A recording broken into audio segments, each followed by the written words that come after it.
మిత్రులందరికీ మరొకసారి కృతజ్ఞతలు. రెయిన్ మూలంగా ఒక 10 మినిట్స్ లేట్‌గా వచ్చాను. మామూలుగా ప్రీ రిలీజ్ ఈవెంట్‌లలో లాస్ట్‌కి హీరో మాట్లాడతారు, మీకు అందరికీ తెలుసు కదా! ఈ ఈవెంట్‌కి మా గణేష్ అన్న హీరో కాబట్టి ఆయన మేము లాస్ట్‌లో మాట్లాడమని చెప్పాను. అందుకే ఖచ్చితంగా ఒక చిన్న గబ్బర్ సింగ్ తర్వాత ఈ పుష్కర కాలంలో మా రైటర్ రమేష్ రెడ్డి గారు చెప్పినారు. రమేష్ రెడ్డి గారు నాకు కేవలం రచయిత మాత్రమే కాదు, నాకు మార్గదర్శి, నా గైడ్, నాకు ఒక పెద్ద అన్నయ్యలాగా. నేను అసిస్టెంట్ డైరెక్టర్గా ఉన్నప్పటి నుంచి నువ్వు డైరెక్టర్ అవుతావు అని చెప్పి నన్ను ప్రోత్సహించిన వ్యక్తుల్లో టాప్ లిస్ట్లో ఉండే వ్యక్తి రమేష్ రెడ్డి గారు. ఆయన వాళ్ళ రావడం చాలా ఆనందంగా ఉంది. ఈ cinema social media, internet, digital revolution వచ్చిన తర్వాత చాలా సినిమాలకి ఎక్కడెక్కడో కంట్రీస్, నార్వే నుంచి, ప్యారిస్ నుంచి, మిగతా సినిమాలకి టాక్ వస్తున్నప్పుడు నా మనసులో ఒక చిన్న వెళ్తూ ఉండేది. అబ్బా, సోషల్ మీడియా ఇంత పాపులారిటీ ఉన్నప్పుడు గబ్బర్ సింగ్ ఉంటే ఎంత బాగుండేది అనే ఒక చిన్న వెళ్తుండేది. ఆ వెళ్తిని మా అన్న బండ్ల గణేష్, మా సత్యనారాయణ గారు ఇవాళ ఇంత హంగామాలో, ఇప్పుడు ఈ మీడియాలో ట్విట్టర్లో కానీ, ఇన్స్టాగ్రామ్లో కానీ, ఫేస్బుక్లో కానీ నేను 2012లో ఏదైతే ఒక డిజిటల్ హంగామా మిస్ అయ్యానో ఆ హంగామా అంతా మళ్ళీ క్రియేట్ చేసి కొత్త ఉత్సాహాన్ని, కొత్త స్ఫూర్తిని ఇచ్చినందుకు వీళ్ళిద్దరికీ మనస్ఫూర్తిగా దండం పెట్టుకుంటున్నాను.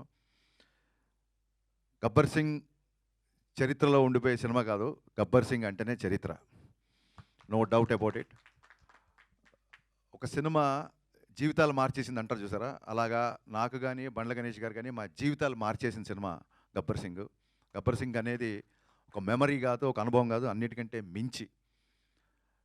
గబ్బర్ సింగ్ ఇంటర్వెల్ జరుగుతున్నప్పుడు ఒక వ్యక్తి కళ్ళమ్మ నీళ్ళు పెట్టుకుంటూ వచ్చి, పొద్దున 8:30కు వచ్చిన వ్యక్తి మధ్యాహ్నం 2 గంటలకి విపరీతమైన ఎండలో అలాగే నిలబడి చూస్తుంటే నేను అన్నాను, మంచిగా తాగు ఫస్ట్, లేదా భోంచేసి వెళ్ళు, కళ్యాణ్ గారికి కలవడం కుదరదు, ఫైట్ సీక్వెన్స్ జరుగుతుంది, అసలే ఎండ, చాలా హడావుడిగా ఉన్నాం మేము. అండ్ ఇంకోటి, ఇలా చదువులు కాలేజీలో వదిలేసి ఇలాగ షూటింగ్లు వెంబడి తిరగడం ఆయనకి ఇష్టం ఉండదు, మీరు కెరీర్ పాడు చేసుకోవద్దు అంటే, ఆయన నేను మైక్రోసాఫ్ట్లో సీనియర్ మేనేజర్ బాస్, నా శాలరీ ఒక 3 లక్షల పైనే అని చెప్పాడు. ఆ వ్యక్తి ఇవాళ స్టేజ్ మీద ఉన్న సతీష్ 2 చేతులు పట్టుకొని కళ్ళమ్మ నీళ్లు పెట్టుకుంటూ, అన్న ఒక్క హిట్ ఇవ్వన్నా, ఒక్క హిట్ ఇవ్వను, ఒక 3 సార్లు అడిగాడు. నిజంగా ఆ రోజు అంత పెద్ద హిట్ తీస్తున్నావు నాకు తెలీదు, తనకి తెలీదు, బట్ తన భావోద్వేగం నన్ను కదిలించి, నువ్వు భయపడకు, సినిమా పగిలిపోద్ది అని చెప్పాను. ఏ ముహూర్తాన దేవతలు తదాస్తన్నారో తెలీదు, సినిమా మేము ఊహించిన దానికంటే చాలా పెద్ద సక్సెస్ అయింది. సినిమా అప్పట్లో 2012లో ఒక సోషల్ మీడియాలో ఒక చిన్న నానుడు ఉండేది, సినిమా బాగుంటే హిట్ అంటారు, చాలా బాగుంటే సూపర్ హిట్ అంటారు, అంతకు మించి ఉంటే బ్లాక్ బాస్టర్ అంటారు, దాన్ని కూడా మించిపోతే దాన్ని గబ్బర్ సింగ్ అంటారు అని చెప్పి అప్పట్లో సోషల్ మీడియాలో బాగా ఫ్యాన్స్ రాశారండి. మళ్ళీ నా అకౌంట్లో వేయకండి ఇది ఫ్యాన్స్ అన్న మాట ఇది.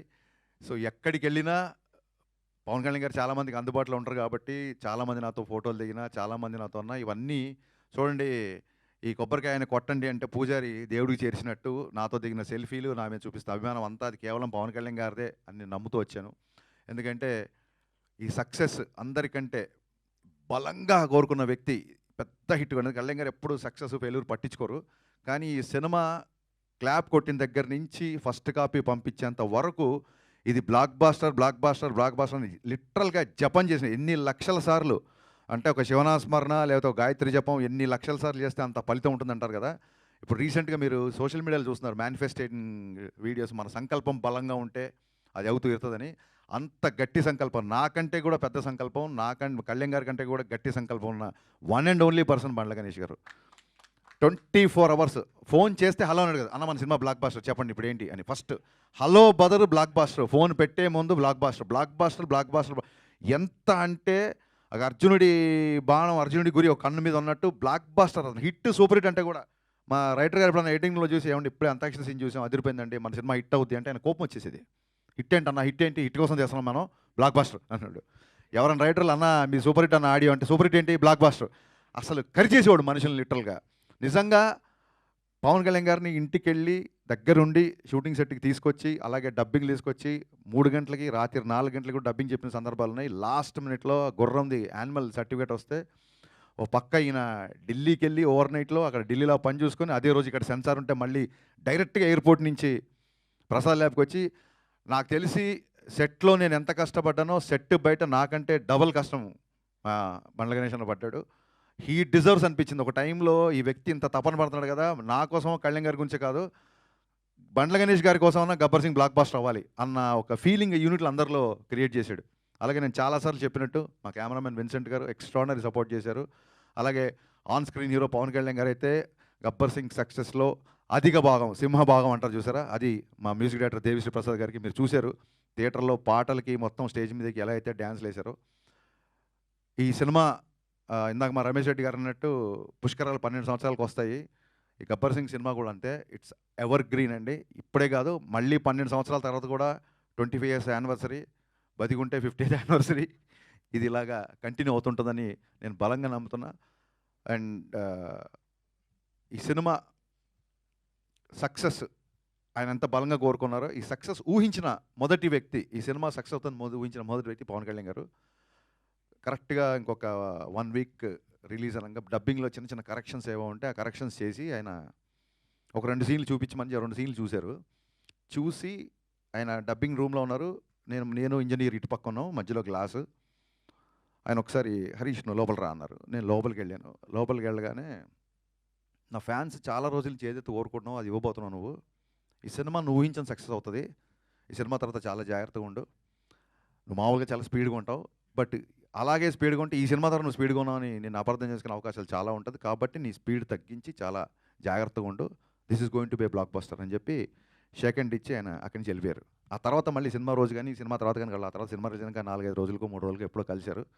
కలిసి "బాగున్నావా? అందరూ హ్యాపీనా? ఫ్యాన్స్ హ్యాపీనా?" అన్నారు తప్ప ఎంత కలెక్ట్ చేస్తుంది, ఏ రికార్డ్ కొడుతుంది, ఎక్కడ కలెక్షన్స్, ఎన్ని కోట్లు, ఏంటి ఒక్క మాట కూడా ఆయన ఎత్తలేదు.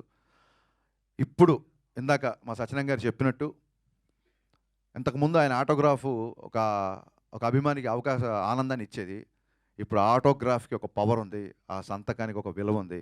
ఆ సంతకం కొంతమందికి కేవలం ఆనందమే కాదు, కొన్ని జీవితాలు మార్చబోతుంది.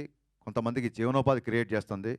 అంత పవర్‌ఫుల్, అంత శక్తి ఆ సంతకానికి ఇచ్చిన ఆ భగవంతుడికి, దాన్ని నిర్విరామంగా కృషి చేస్తున్న మన డిప్యూటీ సీఎం పవన్ కళ్యాణ్ గారికి, ఎంటైర్ 'గబ్బర్ సింగ్' యూనిట్ తరఫున మనస్ఫూర్తిగా జన్మదిన శుభాకాంక్షలు చెప్తూ long live Pawan Kalyan. Thank you. Superb!